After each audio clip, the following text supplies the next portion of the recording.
What happens when grief collides with financial reality? When love and loss meet bills and finances? Decisions that you've never had to face before.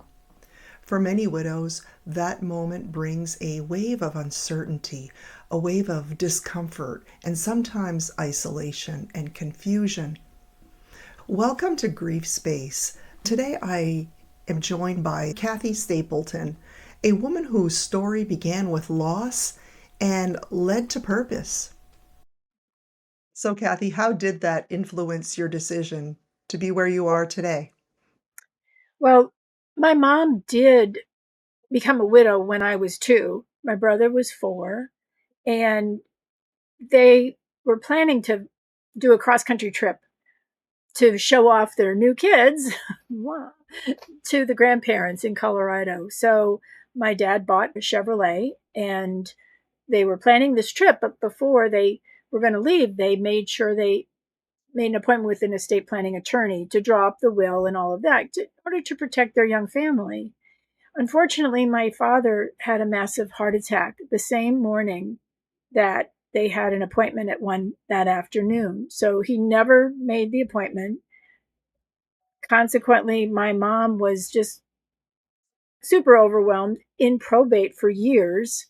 And probate's an expensive process by which you sort out the legal things, and the court is overseeing, making sure that the bills are paid, the debts are paid, and then the money goes to who it's supposed to go to.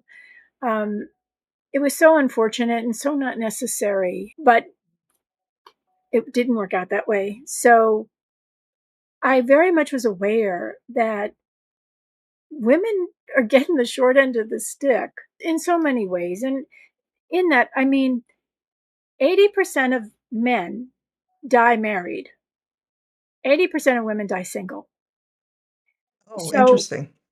the women are around to help the men, and statistically, normally, there's a age gap between men and women when they marry. So it's particularly tough on women. We have a longer life expectancy. But because of our earnings record and because women will take time out of their career to tend to the babies and tend to the home, we are the natural caretakers. So we have breaks in our career path frequently. Majority of women have Good had point. some breaks. So our Mhm. earnings record is not as high. Our Social Security earnings are not as high. And the decisions that men make really will impact a woman. And if the average widowhood is like 14 years, so that's a long time to have to deal with less. And ladies, if you're going to be blindsided because you don't want to think about, well, what if something happens to my husband? The numbers are big that something will happen to him and you will outlive him. And honestly, between death, divorce, or dementia, women are going to have to be the in the financial driving seat. Mhm. And I think a lot of women aren't prepared for that. And so when that Right. reality hits and he dies and you're not ready and you have to now figure it all out when you're least Mhm. able, when Mhm. you're feeling so vulnerable, you're feeling like I don't I don't want to get out of bed. What do you mean I got to make these decisions and social security and pension and insurance and IRAs? So it's a lot. So I think the best thing women can do is to be prepared. Sounds like the old Boy Scout motto, be prepared, plan for the worst, hope for the best. That's one thing. The thing is good communication between you and your beloved, and hopefully a financial advisor, right? Because you want Right. to be able to make smart decisions along the way, just because you just don't know when you might wake up one morning and have to really assume a lot of responsibilities that you didn't have to assume. That's right. Kathy, you had transitioned into financial planning. You started from a nonprofit and you went into financial planning. What inspired this shift in your career?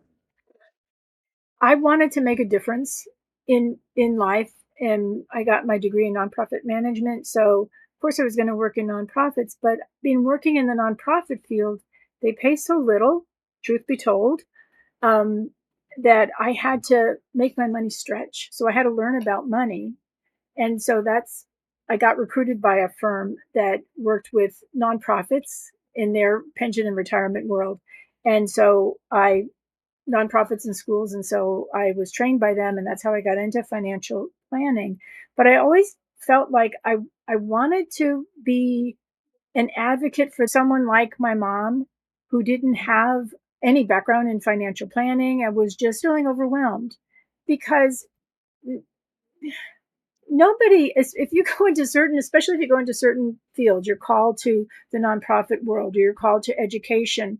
You're not, generally speaking, you're not money minded and reading the Wall Street Journal every day and Right. figuring out all that. So I just saw that I wanted to come alongside people and provide a service, provide some value, and help them have a better future. And that's how it started.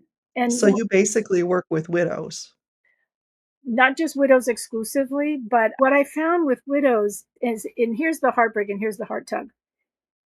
When something like that happens and it's unexpected, you're emotionally overwhelmed and you just are grief stricken, heartbroken, can't focus, don't maybe don't know where all the money is, don't know how it's titled, don't know what the next steps are.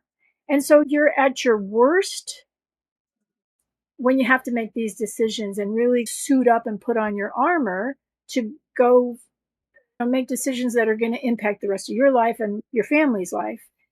And so I just wanted to be that person to come along and help women get through their worst days to better days. You're never going to bring that person back.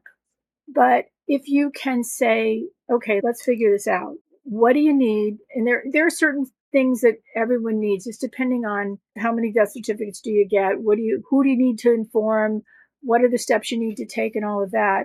And then, but you can't separate out the heart of the woman from the money and the bits and pieces and all the things that have to be done. Because it's the hardest thing. You lose your identity. Oftentimes, it's like you were Mr. and Mrs. somebody, right? If you're, and, or you had this partner, you defined yourself in a large degree with that relationship. And now, who are you? And what do you do with all of that extra time? They are the hero of their story, and you are their guide. And you gave me some pretty neat practical tips when we spoke prior to this interview. One of them was to get multiple copies of the death certificate because immediately, because there's going to be multiple people who require these death certificates. So that was a neat piece that I didn't know. In another conversation that you and I had, you had mentioned passwords, not to use the fingerprint because that's a little bit useless, right? That's And, with him. know each other's passwords. Have a place where you keep password information so that you can have access to these financial documents.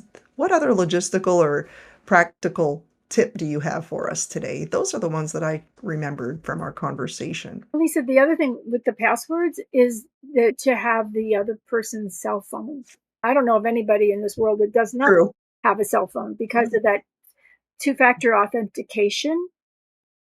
I had a lady who's trying to cut expenses, so she wanted to turn off his cell phone. Don't do that yet. Just until you get things retitled and things Mm, get moved into your name. I always think communication is so important. And if you can talk between the couple or within the family, that's so important just for peace and for continuity. Holidays are coming up.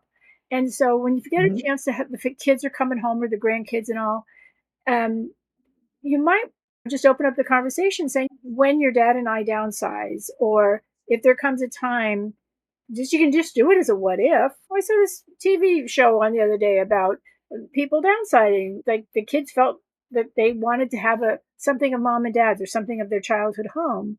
Okay, kids, what would you like? Not saying you're going to get it, because Right. sometimes I had a client, he had an old classic Corvette and he had 5 sons. Well, you're not gonna split that. Here, you get a fender, you get the wheel, you get the steering wheel, you get the back bumper. It's a great opportunity to during the holiday time, like you said, Thanksgiving's coming up or any holiday that's upcoming, the family's gonna be together. Make it, natural and fun and just say, "Hey, you can put your name on this Post-it note and go Yeah, place it where you want." yeah. What items are you interested in? No guarantee that you're gonna have it, but what are you interested in? What How soon after a death, Kathy, would you suggest working with a financial coach like you? honestly, the sooner the better, because there's so much to work through. And just depending on where you were, like how knowledgeable is the surviving spouse and what stage of life are they retired and collecting social security? Are they at the point where they're having to turn on required minimum distributions, RMDs, as we refer to them with the Right, IRAs? There was a gal, the husband was really, it was his business. She knew a little bit about it, but he was the brains and it was his business. right. When he passed, she was forced to sell. And because she held on to it maybe for too long, the price was going down. So it's fact and circumstance driven. But I would say the sooner the better. And then just gather your information and have a plan with your advisor that, step one, step two, step three, because you need clarity. I think it's good to have clarity. You don't have to make all the decisions in one day, certainly, but if you have a plan and just to give yourself time and be gentle with yourself. Because initially, you may not want to make any decisions at all. And then after some period of time, the light bulb may come on and you go, you know what? I really don't like the climate in this zip code. I think I should go to a sunnier part of the country. But you need to heal and you need to be able to think clearly. And as a result of grief, the brain is really in stress mode when there's a death, and the brain is trying to find order and homeostasis. And Mhm. when we love somebody, they're part of our lives. When they're gone, suddenly we're lost. It messes with our identity, but on a biological level, the prefrontal cortex is affected most. And the prefrontal cortex right here is the decision making, the executive function, focus, memory. So you might forget where you put your keys, you might forget what you signed, what you didn't sign. It also impacts sleep and nutrition. You might be sleeping all the time or eating all the time or not sleeping or not eating. It's normal. And it takes a while for that to heal. And you can't set your watch and go, okay, in 2 months, I'm going to be great. It just takes what it takes. Yeah. That's that's a very important point to talk about. Grief is not just an emotion. It has a lot to do with the biology and the anatomy of your brain too. And you also have that part of your brain that is trying to keep you safe. And you're making these irrational decisions and your discernment level is lower too. So again, partnering up with a financial planner like Kathy who can see the red flags, help you with making your decisions, keeping you in charge. A lot of times, your financial advisor who you are currently working with might not be handling it the way that you would like to handle it. In fact, you had an interesting statistic, Kathy. Would you like to elaborate on that stat for me, please? I've read that it was 72% of widows find another financial advisor within a year of Mhm. the death of their husband. That was huge. And it just speaks to people not feeling like they've been heard, not trust. They're just not feeling comfortable.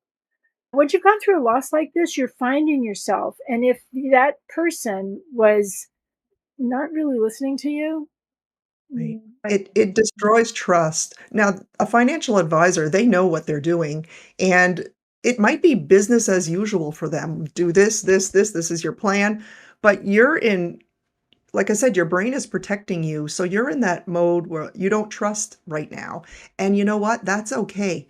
Take that time to trust the person, and if they don't wanna give you that time, do like the other 72% of the people and find another advisor. we're upset and not in our right mind, it's really sometimes hard to trust ourselves. But when you feel like I'm not being listened to, there's just something that's off, I don't feel right. Mhm. What I'll say to you, if you we women, I'll speak for myself and a lot of other women, we want things to go smoothly. We want to be nice. We want people to like us. And if they're not answering your questions, if they're not making you feel the most important thing, if they're talking down to you, if they're throwing jargon your way and you don't know the world they're saying, just smile and say, thank you. That was interesting. I'll get back to you and leave. you know, That's your exit. get out. Well, thank you, Kathy. Those are super practical tips, and you share from the heart.